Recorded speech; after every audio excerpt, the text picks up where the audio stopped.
योग ना सिर्फ शारीरिक बल्कि मानसिक रूप से भी एक व्यक्ति को कितना ज्यादा मजबूत बना सकता है।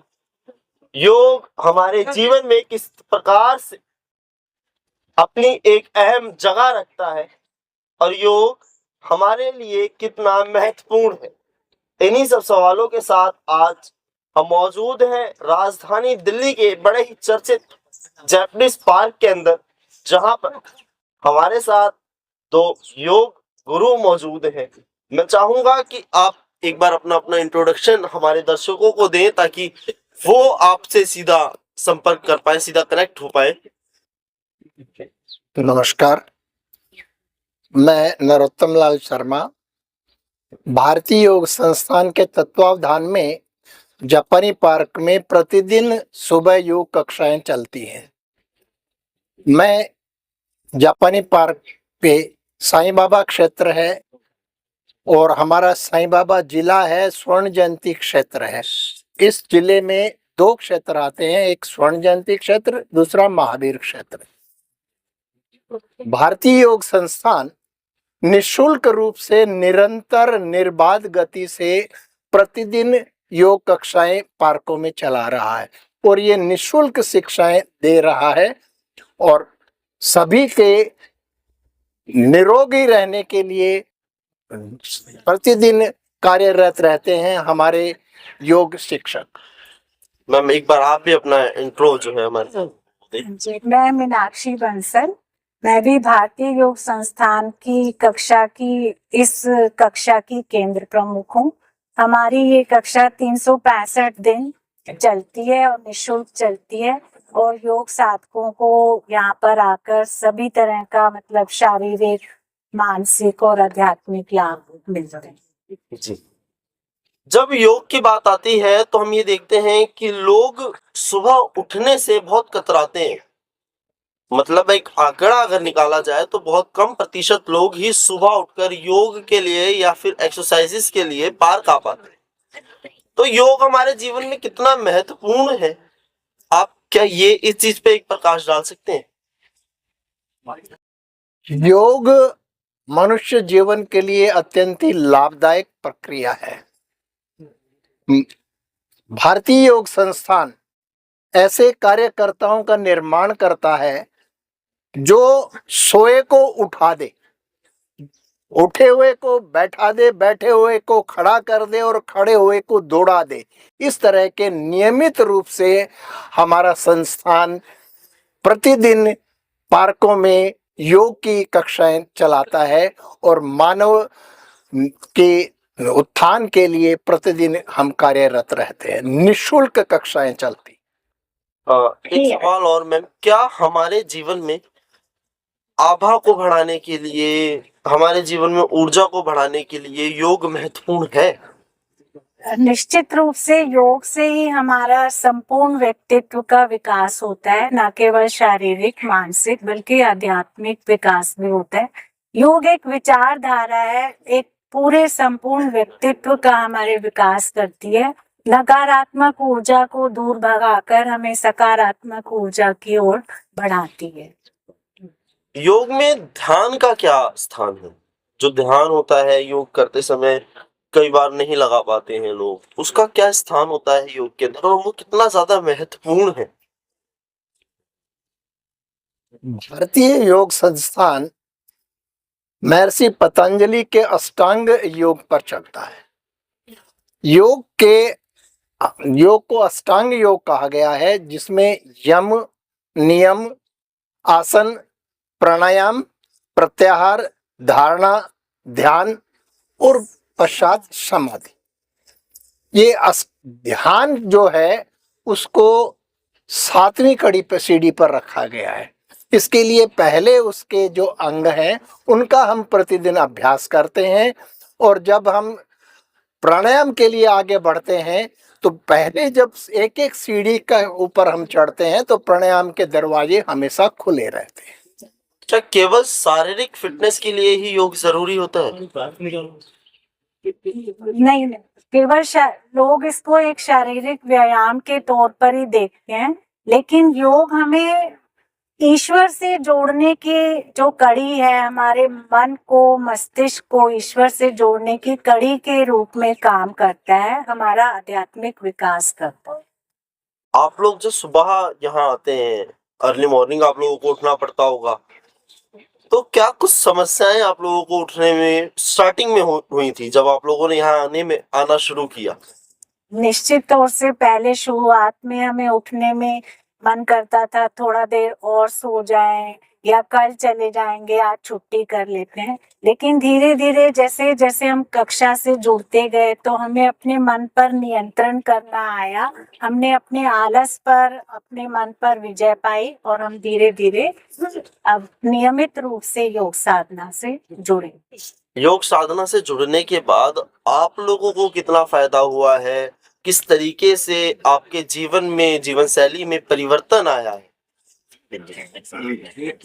सबसे पहले तो मैंने अनुशासन सीखा। जैसे ही हम एक कक्षा में आते हैं, नियमित तौर से कक्षा में आते हैं, तो सबसे पहले हम अनुशासन सीखते हैं कि नियम से समय पर कक्षा में आना है, नहा कर आना है।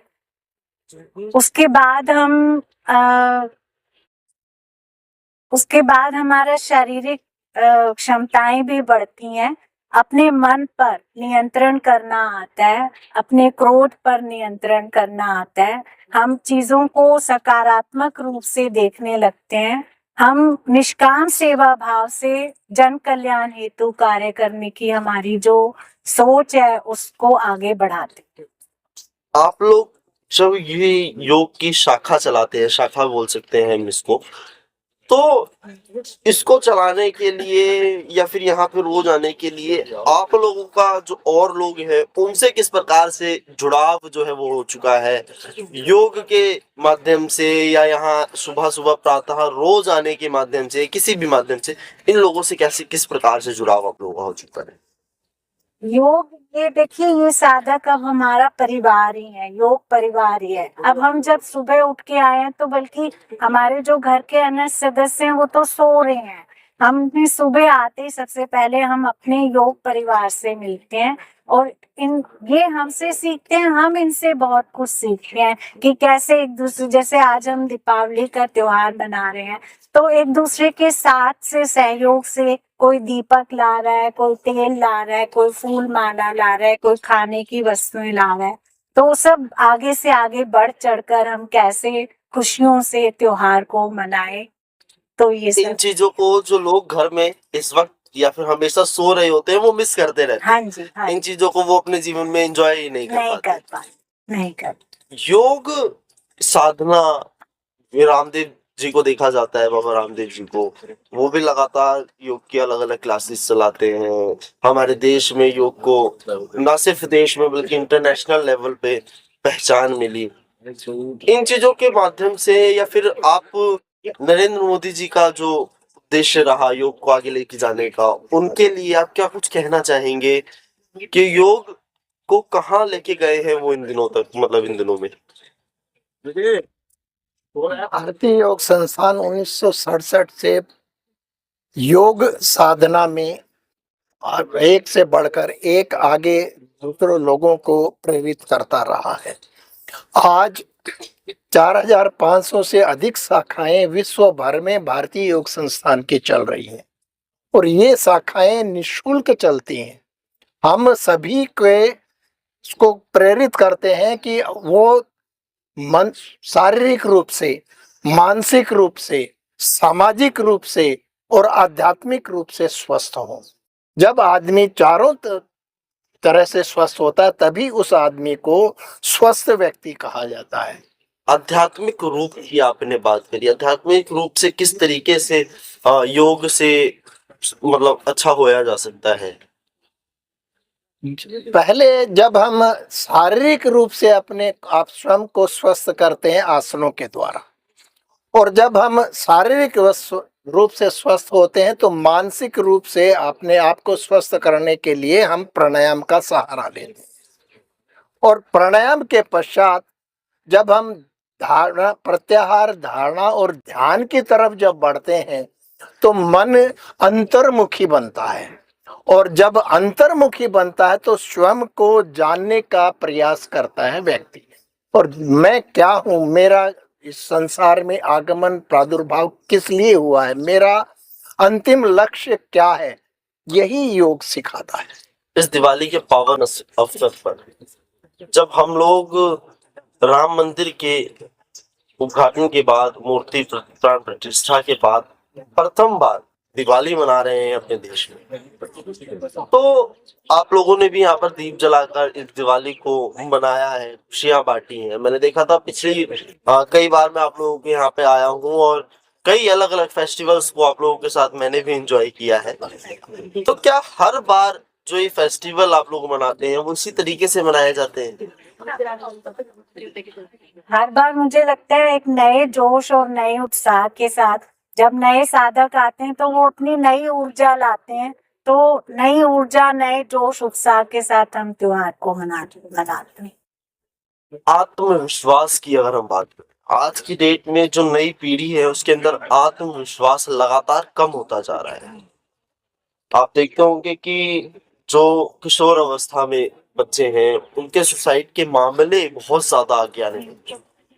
तो क्या योग से आत्मविश्वास को मजबूत कर वो लोग इन चीजों से दूर हो सकते हैं? निश्चित रूप से हो सकते हैं। जब हम अपने शरीर को स्वस्थ करेंगे तो मन भी अपने आप स्वस्थ होगा, मन पर नियंत्रण करना आएगा। जो युवा पीढ़ी है वो कुछ ही देर में हर चीज से ऊब जाती है, बोर हो जाते हैं। बच्चों की प्रॉब्लम यही है कि वो बहुत जल्दी एक चीज से बोर हो जाते हैं, उनका कंट्रोल ही नहीं है अपने मन पर या अपने। तो योग हमें स्थिर रहना, शांत रहना सिखाता है, अपने आप में स्थिर रहना सिखाता है। तो निश्चित रूप से जब वो ध्यान प्राणायाम करेंगे तो उनको मन पर नियंत्रण करना, शांत रहना आएगा। उन्हें पता चलेगा कि उनके जीवन का उद्देश्य क्या है। अभी वो निरुद्देश्य घूम रहे हैं, तो अपने उद्देश्य को पहचान पाएंगे और दृढ़ता से उसके और आगे बढ़ पाएंगे। आप लोग पिछले काफी लंबे समय से योग जो है उसकी क्लासेस देते हैं, ये निःशुल्क क्लासेस आप लोगों द्वारा दी जाती है। सुबह उठकर यहाँ आना, निःशुल्क क्लासेस को देना, तो कितने बच्चे, युवा पीढ़ी जो है वो कनेक्ट हो पाती है हम लोगों से, या फिर वो पीढ़ियां कनेक्ट अभी भी नहीं हो पाती हैं? ये इसके लिए भारतीय योग संस्थान न केवल पार्कों में बल्कि अलग अलग स्कूलों में जाकर भी योग का प्रचार प्रसार करते हैं, और जो बच्चे हैं उनको शारीरिक और मानसिक रूप से कैसे सुदृढ़ बनाया जाए ये हम अलग अलग स्कूलों में जाकर भी सिखाते हैं। सबसे अहम बात एक ये आती है हमारे सामने कि हम देखते हैं लोग सुबह उठ नहीं पाते, जैसे कि मैंने सबसे पहले आप लोगों से पूछा था। तो क्या योग को करने का समय सिर्फ सुबह ही है, या फिर इंसान, एक व्यक्ति योग को कभी भी किसी भी वक्त कर सकता है? योग करते तो आज की डेट में शाम को या दोपहर में सभी तरह की योग कक्षाएं चलती हैं, लेकिन जब हमारा पेट खाली है, मन शांत है, एक पूरी रात की नींद लेने के बाद, तो हम शरीर को ज्यादा स्वस्थ बना ज्यादा जो है वो सुबह का होता है। सुबह की ताजी हवा में, खुले वातावरण में योग का ज्यादा बेनिफिट। लेकिन ऐसा नहीं है कि अगर दिन में या शाम के समय किया जाए तो लाभ कम होगा, लेकिन होगा। कम होगा लेकिन कम होगा। लाभ का जो परसेंटेज है वो कम हो सकता है, लेकिन ऐसा नहीं है कि बिल्कुल भी लाभ बिल्कुल नहीं होगा ये तो नहीं कहेंगे, लेकिन कम। ये सुना आपने योग के फायदों को, योग के सभी तरीके के लाभ को, मानसिक, शारीरिक और अनेक अनेक तरीके से जो योग है वो हमारे जीवन में, हमारी जीवन शैली को किस तरीके से और ज्यादा सुधारने में हमारी सहायता करता है, हमारी मदद करता है।